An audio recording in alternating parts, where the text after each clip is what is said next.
Direct offer ads plus cross-platform ads plus retargeting is the fastest way to generate wholesale clients in 2026. I spent well over 6 figures on paid ads in the past year generating leads for my wholesale clients' businesses. In this video, I'm going to show you the strategy that I use to run profitable campaigns in 2026. So starting off, we're going to be breaking down direct offer ads. These are the cream of the crop when it comes to the format for recording for the best results for wholesale. Essentially what that means is direct offer ads look something like this. Someone recording themselves vertically, whether you have an actor or it's yourself, and you're just talking about your service. You're going to call out the specific ideal client. You're going to talk about your angle, what type of offer you're doing, the proof on why you're the person you say you are and why you're the person that's going to solve their problems. And then you're going to redirect them to your landing page through a call to action. I talk about it in all my videos.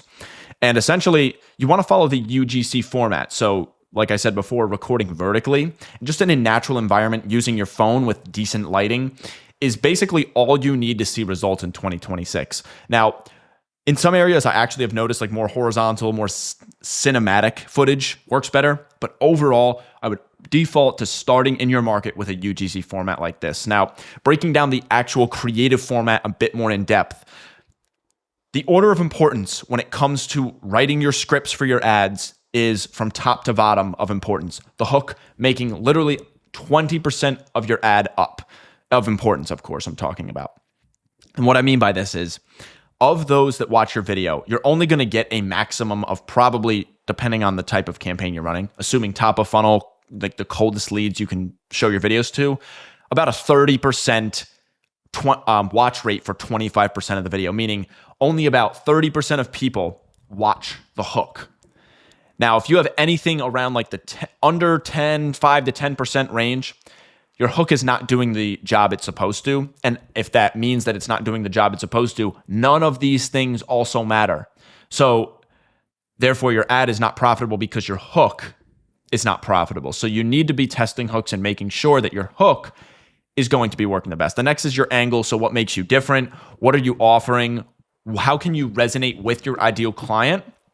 And what are you going to offer them that makes you different than every other wholesaler in the business or in your area? Then you're going to back up your angle and your business with proof. So back up your claim with client results. You can do things like, reviews, Better Business Bureau, Google reviews. And then finally, the least important is just a call to action. So tell them what's next. Click the link below. You'll fill out a quick 60-second form. It literally takes around a minute or less. So do it now. That's a call to action. So now breaking down inside the actual ad account, once you have the ad, what I've noticed as far as the winners go is you want to go more broad than going specific. Now, this is not applying to Google PPC. With Google PPC, you want to have a multitude of campaigns, some being, wide, broad keywords, and then some being exact match keywords that are relevant to your business specifically. But because we're not running Google PPC, and if you don't have a very large budget as a wholesaler, you're probably not running it. Or if you're just looking to run for more cold audiences, this is not really relevant for that. You want to go more broad targeting here because your ad itself is the targeting. That doesn't mean that you can't assist the AI in targeting people that are actively searching for a specific thing by using keyword targeting. But I am saying generally, you want to go broad targeting. So avoid hyper niche targeting, meaning like you can start out using in-market audiences, just like this. You can literally go into the targeting and choose cash for homes. That's one of the interest and detailed demographics for in-market targeting. And it's very broad. It's Google's pre-built audiences for people that are looking for cash for their home. It's as simple as that. You don't have to go any more granular with specific keywords, and only people that type in certain keywords are going to see it. Those are for more nationwide campaigns. So if you're running in multiple states or honestly the entirety of the US, you can start playing around with hyper niche targeting. But typically when you're in your local area, don't do it. And the last thing is just 3 to 5 ads per ad group. Typically what that looks like is just having 3 to 5 different hooks, 1 angle, 1 proof, and 1 call to action, or sometimes 2 different hooks on one video with angle 1, and then a variation with 3 other hooks and angle number 2. And you can just, kind of mix and match it. But typically, just to keep it simplistic, you want to just have about 3 to 5 different hooks, and you can keep all of these the same until you need to make a change. Next is the cross-platform strategy. This is one of the most misunderstood things and one of the biggest bottlenecks in businesses that I see. And what I mean by that is wholesalers will come to me saying like, hey, I turned off all my YouTube ads because Facebook was producing better, or vice versa. I turned off all my Facebook ads and, because I run YouTube ads, people ask me, how to get their YouTube ads optimized. But sometimes I'll be running YouTube ads and they're just looking away for them to amplify, and they're already getting great results. And they'll say like, well, Facebook doesn't work and YouTube's the only one. This is not actually the truth. There are seasons of platforms. Certain platforms perform better during certain seasons. I don't mean like winter, fall, etc. I'm just saying certain periods and chunks of months at a time in certain periods of the year perform better than others. So this does not mean you should completely cancel one thing because one platform is going to be performing well at one season of the year. It means that you need to adjust your budget accordingly to the season so you can have budget and at least still maximize your ROI in every platform. So you're not leaving money on the table. This is not a binary thinking system. This is purely metric. If you get emotional in your ad account, you're going to lose, and your competitors who don't think emotionally are going to outperform you because they have bigger budgets and they can have money to spend, and they found out that it's just about figuring out the system. So here we go. Here's the funnel. Essentially, the funnel is 3 parts. We've talked about this in many of my videos. There's the top of funnel, there's the middle of funnel, and there's the bottom of funnel. Now, there are different types of platforms for different parts of the funnel, and they actually can be interchangeable. Generally, platforms like Facebook and Instagram are going to be more top of funnel. They're actually going to attract, and you're going to be able to visibly show your videos to more people in the Facebook and Instagram platform. It's the largest audience and reach, and because of that, it also has the lowest conversion rate. And typically, the beauty of this is that you can get like a $35 to $75 cost per lead, and it's really great for small budgets because you're able to reach as many people as possible. And these are things like short form videos and text images. Next is things like YouTube ads. So these are like long form videos. You can even have organic YouTube videos as well. And these are high value and trust videos because that's just typically what the platform is seen on. But you're not going to have as large of an audience size within the platform of YouTube. But like I said, you are going to have a more high value and a high trust relationship with your clients, and a perspective on how they perceive your service is going to be based on more of a trust standard with YouTube. These are typically in-stream or in-feed ads that you're going to be seeing in the middle of funnel. And because of all of this, because it's a smaller demographic and because it's more of a trust-based thing, your cost per leads are going to be a bit higher.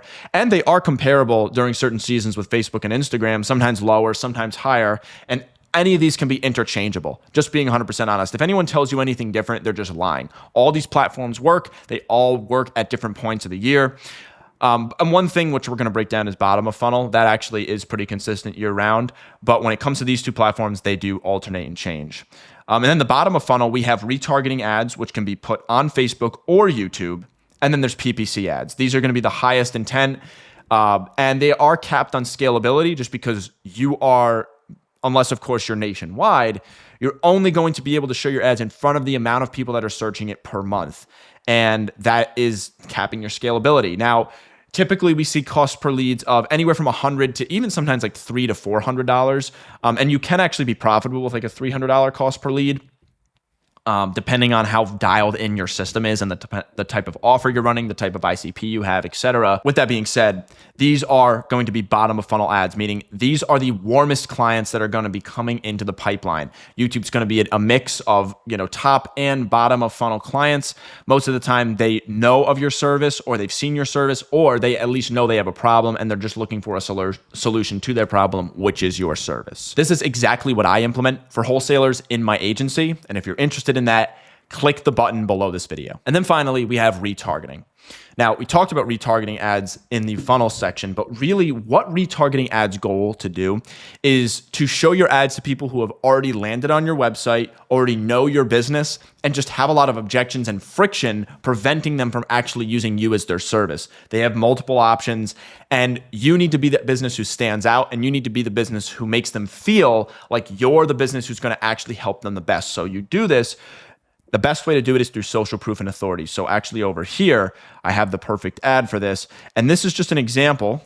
Let me just move this back of what a good social proof ad looks like. So let's just run through it. He assured me that from the very first conversation we had, that he had everything straight and I had nothing to worry about, and he kept to his word. That's Priscilla. She needed someone she could trust. Here's what happened. Working with Mike has been a very, very wonderful and self-assuring experience. Even though I had my own insecurities, he assured me that everything was all right. And it was. Everything is done. It's over. And I am elated. And she's not the only one. I had a home that I was trying to sell, and it was stuck in probate court. I don't think I could have did it without them. We just closed on a property that I inherited. So the experience has been one that I would encourage for others. 2 days later, call me back, says everything is good. Now we are at the closing. I got my check. Every situation is different, but we operate the same way every time. Honest numbers. We do what we say, and we don't stop until you're at the closing table with a check in your hand. It felt more like a family company rather than a business transaction. Look, if you've got a property you need to sell in Georgia, click the button below. What we quote is what we close. Simple as that, right? So not only did we show the social proof with one specific client and then explain their situation more in depth, but we also added all other different people that have also experienced different objections and had those objections solved within the same ad. And these are perfect for retargeting ads. And the same thing is applied with all of these different ads here. These are just different types of customers, etc. And just for an example, here's an example of an ad breakdown, right? For a retargeting ad. So I had a home that was trying to sell, a family home. It was stuck in probate court. I don't think I could have did it without them. That was actually a part of the other person that was on the same ad that you saw before. And then here it is. So narrator, that's named. She'd been dealing with probate for months before she found us. Here's what happened. And then we just took her story. They were with me every step of the way. They went above and beyond. And then the narrator says, that's not the only one. Narrator meaning the actor. We just closed on a property we inherited. The experience has been one that I would encourage for others. Then, there was another testimonial separately from the inherited woman and the probate court. 2 days later, he called me back. We're at the closing table. I got my check. I'm ready to go home. And then we have another case study is here. I just like doing the order of threes. The order of threes typically just feels very natural, and it just is sufficient amount of people for someone to make an educated decision. So the last one was, he assured me from the very first conversation I had nothing to worry about, and he kept his word. Everything is building and sculpting the image of how this brand is going to be perceived. So this brand is somebody who people trust. This brand is somebody who does things with speed. This brand works with people that have inherited properties. All things that are all objections and huge fears for distressed homeowners that are looking to sell their property. So if you can solve these, this makes it 10, 15, 20 million times easier for a prospect to say, okay, I've seen all these different types of cash offer companies, but there are real people in my scenario and multiple people at that, not just Google reviews, that are actually saying things that I feel as well. And if you can make them relate, if you can make your ideal client relate to people that have already experienced a positive experience with your company, then you're going to get the highest quality prospects once they come through the gate. So the targeting for this is where you can get hyper niche. So let's say, for example, like someone's going through foreclosure, you can do things like quick home sale to prevent foreclosure, stop foreclosure with property sale, sell house to stop foreclosure, et cetera, et cetera. Or you can do something a little more broad, like cash home sale benefits, sell home to a cash buyer, sell my house fast, et cetera, et cetera. You can take a screenshot of this, but the point of retargeting is to have about 10% of your budget allocated to people that have already landed on your page, already know who your business is, and just need those objections solved. At my agency, we actively help wholesalers implement the strategies laid out in this video, whether you're just getting started with paid ads or you're actively scaling campaigns. If you're interested in more info around that, click the link below this video. Aside from that, I'll see you in the next one. Peace.